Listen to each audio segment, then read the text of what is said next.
साथियों, इस टॉपिक के अंदर अपन अध्ययन करेंगे सीमन का क्रायो प्रिजर्वेशन कैसे किया जाता है।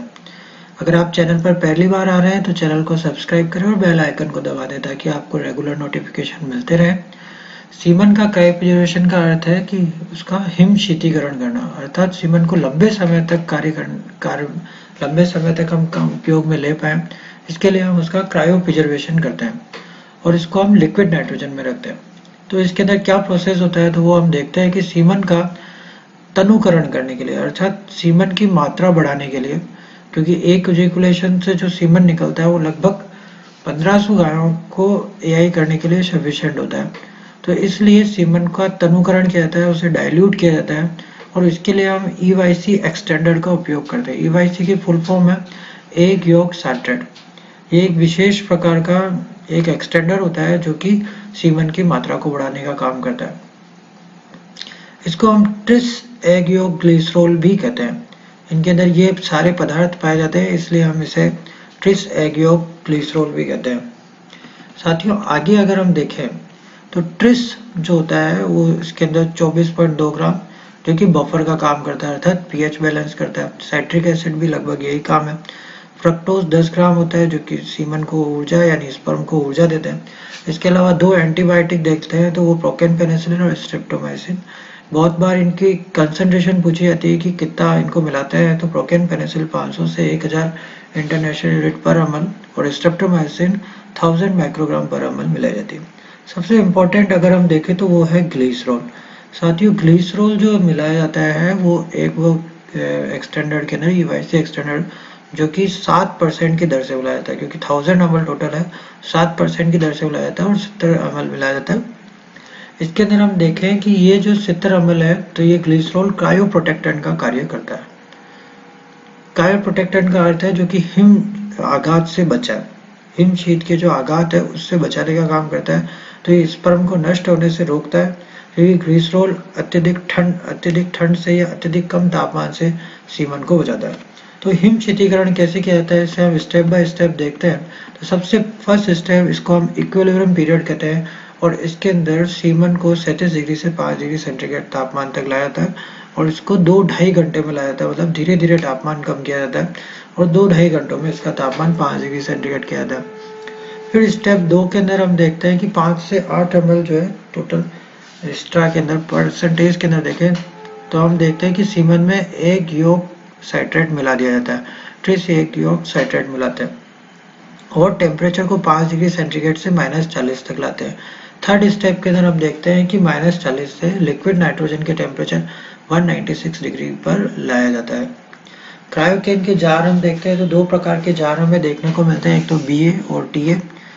टीए जनरली जो होते हैं बड़ी क्वांटिटी के होते हैं और इनके द्वारा लिक्विड नाइट्रोजन ट्रांसपोर्ट की जाती है, जबकि बीए जो जार होते हैं वो जनरली एआई करने के लिए जो है पोर्टेबल जार के रूप में काम में ले जाते हैं।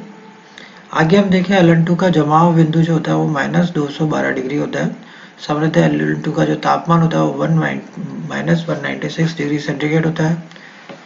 आगे हम देखें कि क्या थाविंग टेम्परेचर होता है। तो थाविंग टेम्परेचर जिसके ऊपर एआई की जाती है, अर्थात स्पर्म जो सीमन की स्त्रा होती है उसको लिक्विड नाइट्रोजन से निकालने के पश्चात उसे 37 डिग्री सेंटीग्रेड पर कैटल के केस में और बफेलो के केस में 36 डिग्री सेंटीग्रेड गर्म पानी के अंदर रखा जाता है। इससे 30 सेकंड तक इस तरह से रखने पर जो है स्ट्रा नॉर्मल टेम्परेचर पे आ जाती है और इसका उपयोग आर्टिफिशियल इंसेमिनेशन के लिए किया जा सकता है। साथियों, आगे हम देखें तो मेंढे का जो वीर्य होता है वो सर्वाधिक उसके अंदर सांद्रता पाई जाती है क्योंकि बहुत अधिक कंसंट्रेटेड होता है। इसी तरह से एक से ज्यादा स्पर्म का अंडे में प्रवेश करना पॉलीस्पर्मी कहलाता है। ये दो टिप्स मैंने दिए हैं यहाँ पे। इसके आगे आप देखें तो स्ट्रा की विशेषताएं अगर हम देखें तो सबसे पहले हम देखते हैं इनके रंग।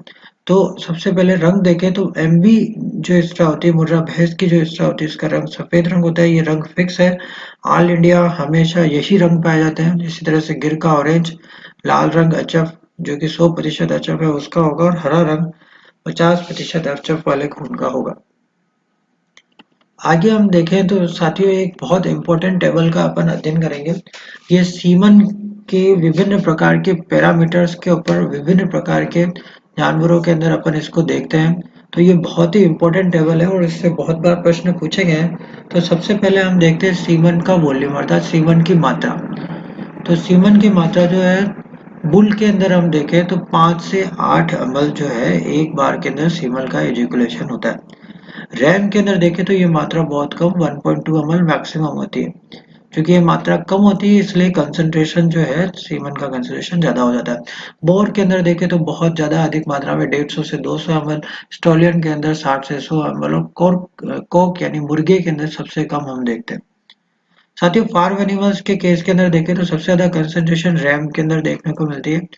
रैम अर्थात शीप के अंदर तो 2000 से 3000 जो है कंसंट्रेशन मिलियन स्पर्म पर ml हमको देखने को मिलता है।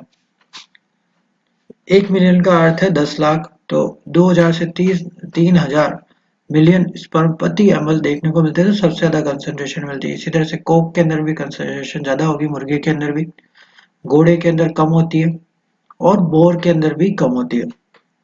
आगे हम देखें पीएच। तो पीएच की अगर हम बात करें तो हल्का सा अम्लीय होता है बुल का। इसी तरह से रैम का देखें तो अम्लीय क्षारीय दोनों तरफ रेंज में जाता है 5.9 से 7.3, जबकि बोर, स्टोलियन और कोक हम तीनों का देखते हैं तो इसका जो है 7.3 यानी 7 से ज्यादा है, यानी क्षारीय प्रकृति के होते हैं। एआई करते वक्त कितने सीमन वॉल्यूम की आवश्यकता होती है? तो ये पाया गया है कि लगभग 15 मिलियन स्पर्म की जरूरत होती है एआई करते वक्त, जबकि एक इजोल्यूशन से हम देखते हैं लगभग 2000 के लगभग तक भी सीमन का हो सकता है। 2000 तक कंसंट्रेशन होती है 1 ml के अंदर। तो हम देखते हैं कि 0.2 से 1 ml बहुत सफिशिएंट होता है, जिसके अंदर कम से कम 15 मिलियन स्पर्म होने चाहिए।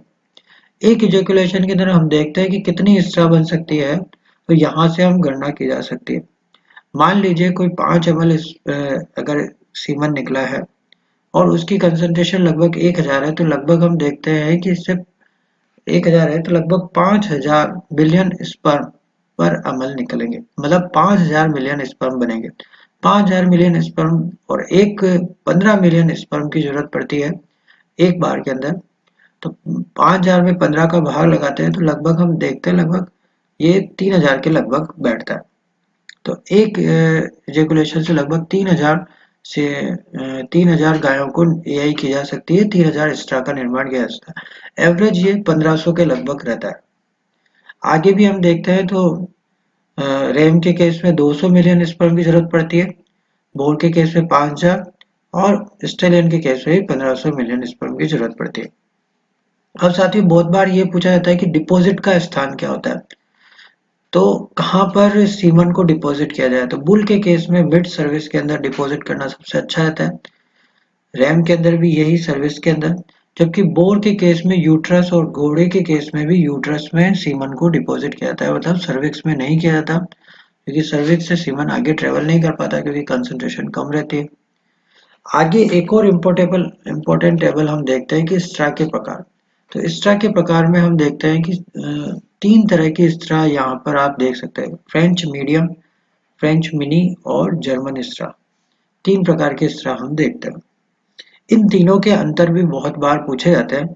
साथियों याद रखें कि यहाँ पर फ्रेंच, मिनी और जर्मन, इन तीनों के अंदर जो इन दोनों के अंदर वॉल्यूम की मात्रा बराबर होगी, 0.25 ml और 0.25 ml फ्रेंच मिनी और जर्मन के अंदर, जबकि मीडियम जो होगी उसके अंदर सर्वाधिक मात्रा में यानी इनका जस्ट डबल 0.5 ml वॉल्यूम पाई जाती है।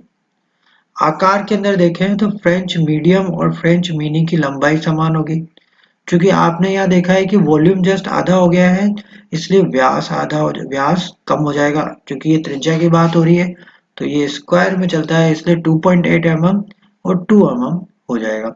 तो इस वजह से हम देखते हैं कि वॉल्यूम आधा ही आएगा। तो फ्रेंच मीडियम और फ्रेंच मिनी के अंदर ये ध्यान रखने वाली बात है कि उनकी लंबाई समान होती है। फ्रेंच स्ट्रा की लंबाई हमेशा समान होती है, लेकिन उनका व्यास जो होता है वो कम होता है। मीडियम का 2.8 और मिनी का 2.0 होता है, इस वजह से इनकी वॉल्यूम्स भी आधे रह जाते हैं। जर्मन स्ट्रा की हम बात करें तो ये लंबाई में छोटी होती है लेकिन चौड़ाई में अधिक होती है, इसलिए इसके अंदर जो वॉल्यूम आएगा वो 0.25 ml आएगा, क्योंकि लंबाई के अंदर हम देखें जस्ट लगभग आधी हो जाती है। तो इस वजह से फ्रेंच मीडियम की जस्ट आधी लंबाई की होती है जर्मन स्ट्रम, इस वजह से इसके अंदर वॉल्यूम भी आधा ही आता है। तो साथियों इस तरह से